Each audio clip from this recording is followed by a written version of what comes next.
Di tempat lain ada mandiri, cekatan segala macam-macam.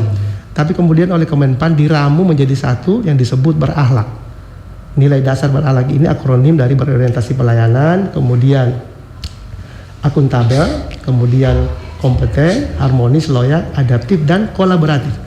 Jadi semua nilai dasar itu kita pakai sebagai budaya dasar. Jadi kalau kita bicara tadi soal ahli itu adalah gambaran tingkat kapasitas manusianya. Tapi manusia itu ada di mana, kami desain tempatnya.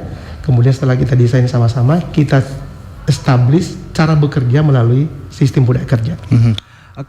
Baik, Pak Arianto, kalau tadi disebutkan bahwa ini kita sudah masuk ke fase yang ketiga 2020-2024 nanti. Kalau dari dua fase sebelumnya, Bapak melihat saat ini apakah memang ada perubahan yang signifikan atau hanya ganti kulit ini? Silakan Pak Arianto.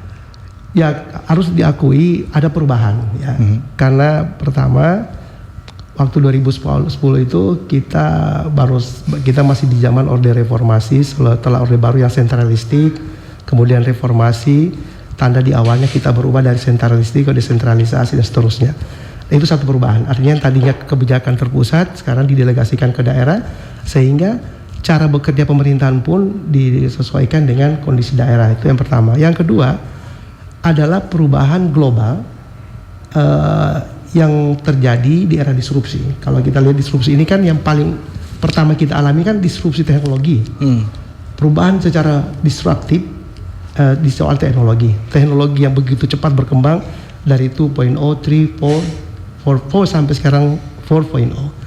Artinya kalau dulu di zaman 2010 misalnya kita masih bekerja dengan cara komputer yang laptop besar, sekarang orang bekerja sudah dengan gadget misalnya. Itu salah satu. Artinya apa? ASN otomatis harus berubah cara bekerja. Betul. Satu. Yang kedua, ke depan ini dengan dorongan kebutuhan dinamika layanan publik yang lebih dinamis misalnya, sekarang di dalam desain arsitektur human capital itu ada banyak perubahan. Misalnya dengan disrupsi pandemi ini disrupsi teknologi, sekarang pandemi COVID-19 itu antara lain mendorong perubahan. Orang yang tadinya bekerja di kantor terpaksa harus bekerja di rumah atau work from home. Itu implikasi daripada perubahan dan perjalanan perubahan. Jadi tadinya orang kerja di rumah, bekerja dari jam 8 sampai jam 5 sore, sekarang tengah malam pun dia bisa bekerja. Karena apa? Karena tuntutan dan karena teknologi.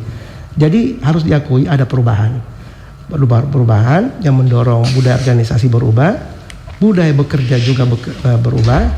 Sekarang tinggal pekerjaan utama dari kami sebagai ASN adalah mindset. Dan alhamdulillah perubahan ini terjadi juga di dalam cara berpikir ASN kita. Banyak sekali ASN kita di nasional maupun di Gorontalo yang bisa menyesuaikan, beradaptasi dengan perubahan-perubahan global. Misalnya perubahan teknologi, tidak gagap lagi dengan Android, bisa pakai kerja di jalan untuk memenuhi tugas. Kemudian juga bisa mendesain berbagai kreativitas untuk mendukung tugas kerja dan seterusnya. Jadi intinya otomatis harus saya katakan perubahan itu ada. Baik, saya kembali ke Pak Sukri. Pak Sukri, kalau misalkan tadi disebutkan bahwa BKD menyiapkan orang yang tinggal di rumah itu, tentu orang yang ditempatkan di rumah itu atau ditempatkan dalam bidang pekerjaan itu bukan sembarang orang, tetapi harus melalui proses yang panjang, bahkan mungkin ada program-program khusus untuk meningkatkan profesionalnya mereka. Lalu BKD menindaklanjutinya seperti apa? Iya. Jadi kita mengupas terkait dengan reformasi birokrasi khusus untuk penataan SDM aparatur ini memang tidak pernah akan selesai, panjang ceritanya. Karena memang kita sudah terlalu lama berada pada zona yang struktural, yang zona nyaman yang memang sudah terinternalisasi ya di dalam masing-masing aparatur sipil negara. Nah sekarang dengan adanya perubahan yang cukup cepat ini memang dengan kondisi pandemi ini membuat banyak kejutan-kejutan yang harus dilakukan oleh pemerintah. Artinya ini juga merupakan momentum sebenarnya bagi pemerintah untuk bagaimana membuat agar supaya dalam kondisi apapun ASN ini bisa tetap bekerja. Apa yang disampaikan oleh Pak Arianto benar sekali ya. kita lihat bersama, bahkan mungkin teman-teman di RI juga sempat merasakan bekerja dari rumah kan, work from home gitu kan. Nah, kemudian dengan adanya perubahan yang sekarang dituntut penyederhanaan birokrasi itu melalui penyetaraan jabatan struktural ke fungsional. Bagaimana kesiapan daripada aparatur ya untuk itu. Nah, saya kira proses kemarin itu memang cukup panjang. Pemerintah juga tidak serta-merta meminta kepada seluruh instansi untuk melaksanakan kebijakan ini. Ya. Tahun pertama itu pada tahun 2020 masih instansi di tingkat pusat, ya, kementerian, lembaga itu dilakukan terlebih dahulu. Kemudian beralih kepada pemerintah daerah secara bertahap dari pertengahan tahun 2021 dan kemudian terakhir pada kemarin ya, pada tanggal 31 Desember batasnya. Nah, itu pun melalui proses yang perlu tahapan-tahapan yang dilakukan oleh melalui Kementerian Dalam Negeri dan juga Kementerian PAN. Kemarin kita mengusulkan orang-orang yang memang jabatan-jabatan yang memang menjadi kebijakan untuk disetarakan ke dalam jabatan fungsional, ya. Kita mengusulkan, kemudian mereka melakukan verifikasi apakah jabatan-jabatan yang ada dan orangnya itu kemudian mumpuni untuk bisa disetarakan dalam jabatan fungsional, ya. Kalau kita bicara fungsional yang sebenarnya, memang ada ketentuannya, ya. Ketika orang masuk di situ melalui yang namanya uji kompetensi, melalui yang namanya kemudian diklat dan lain sebagainya, kemudian juga harus memenuhi persyaratan-persyaratan, ya, misalnya pangkat dan juga kualifikasinya. Tapi kemudian karena ini proses yang harus segera dilakukan, merupakan kebijakan yang perlu dilakukan sebagai langkah dalam rangka mewujudkan reformasi birokrasi, maka kondisi yang kemarin itu seperti dipaksa kita, ya, seperti dipaksa harus ini dilakukan, tapi juga tidak sembarangan, ya. Sehingga kemarin dari kami saja di lingkungan pemerintah Provinsi Gorontalo khususnya, dari jumlah 463 jabatan eselon 4 ya, atau jabatan pengawas yang dialihkan itu tidak semuanya. Jadi tidak semua kategori jabatan pengawas itu dialihkan ke jabatan fungsional. Hanya kurang lebih 282 ya. Termasuk jabatan administrator hanya sekitar 4 orang, kemarin 6 orang ya. Jadi memang sangat selektif sekali ya beralih ke situ. Kemudian juga yang memang tadi disampaikan oleh Pak Arianto, kalau di sisi biro organisasi itu menyiapkan rumahnya, menata rumahnya, menyiapkan rumahnya, kami mengisi orangnya. Memang pasca penyetaraan ini kami kemudian disibukkan, bukan disibukkan dalam artian ini tambah-tambah urusan, tidak ya, tapi kemudian juga menjadi tantangan bagi kami, bagaimana kemudian menjadikan mereka betul-betul menjadi fungsional gitu. Karena kebanyakan dari mereka ini ada yang cemas, ada yang senang juga ke fungsional karena tidak ada beban lagi kan ketika mereka beralih ke fungsional.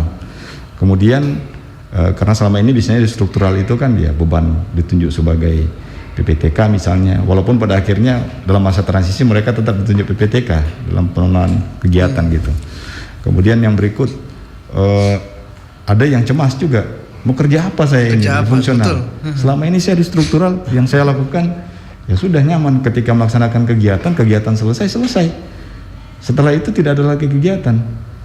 Ya, kemudian ukuran kinerja juga tidak seperti fungsional kan. Fungsional dituntut angka kredit, kalau struktural tidak. 4 tahun reguler sudah naik pangkat, tapi kalau fungsional tidak bisa seperti itu. Nah, mereka juga bertanya-tanya apa yang harus kita lakukan. Nah, ini perlu jadi tantangan bagi saya tersendiri ini.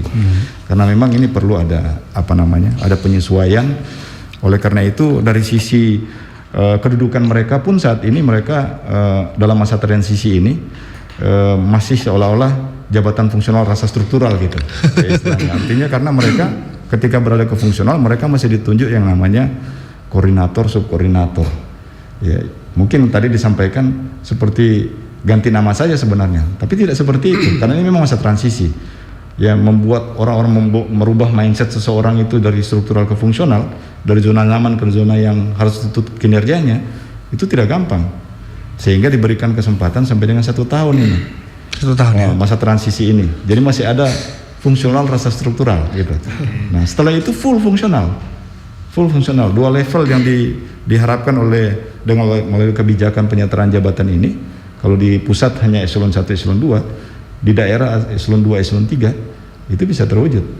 Nah ini kemudian yang berikut tentunya juga teman-teman yang beralih ke fungsional ini ASN, ya mereka ini seharusnya bergembira ya, bergembira dan bersyukur bahwa dengan kebijakan ini mereka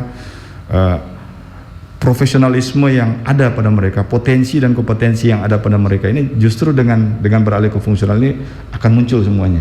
Mungkin selama ini dengan struktural mereka susah berinovasi, susah membuat hal-hal yang kreatif begitu. Tapi ketika fungsional ini mereka bisa melakukan itu, justru itu menambah angka kreditnya, ya. Dan yang penting dalam core sesuai dengan tuntutan kinerja yang dari masing-masing unit kerjanya, ya. Nah, jadi seperti itu barangkali. Oke, baik. Pak Yanto dan juga Pak Sukri, kita undang pendengar kita di rumah di 0821 9664 8664. Dari tadi ini telepon berdering terus. Banyak ini yang ingin memberikan tanggapan-tanggapan mereka. Dan kami harapkan masyarakat yang ingin bergabung langsung pada topik pembahasan kita di pagi hari ini. Dan Anda juga yang menjadi salah satu bagian dari reformasi birokrasi para aparatur sipil negara, silakan Anda dapat menyampaikan pendapat Anda terkait dengan percepatan reformasi birokrasi ini. Halo, assalamualaikum, selamat pagi. Assalamualaikum warahmatullahi wabarakatuh. Ya. Waalaikumsalam warahmatullahi wabarakatuh. Dengan Pak siapa, Pak? Adam. Oke. Oke, silakan, Pak.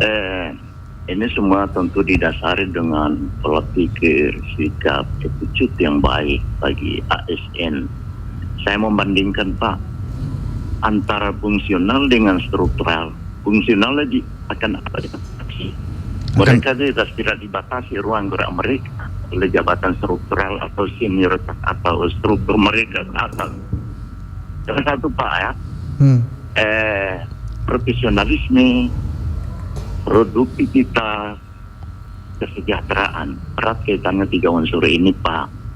Namun sekali-sekali budaya, termasuk di Gorontalo ini, masih dipengaruhi oleh political will Pak Sukri, mendukung pada pilkada, siapa yang menjadi gubernur, baik. siapa yang menjadi wali kota. Itu saja. Jadi inovasi di fungsional kalau secara jujur. Assalamualaikum warahmatullahi wabarakatuh. Waalaikumsalam warahmatullahi wabarakatuh. Terima kasih Pak Adam. Kita buka lagi silakan 0821 9664 8664. Kami mengundang para aparatur sipil negara yang bisa masuk di 0821 9664 8664. Halo, assalamualaikum, selamat pagi. Waalaikumsalam warahmatullahi wabarakatuh.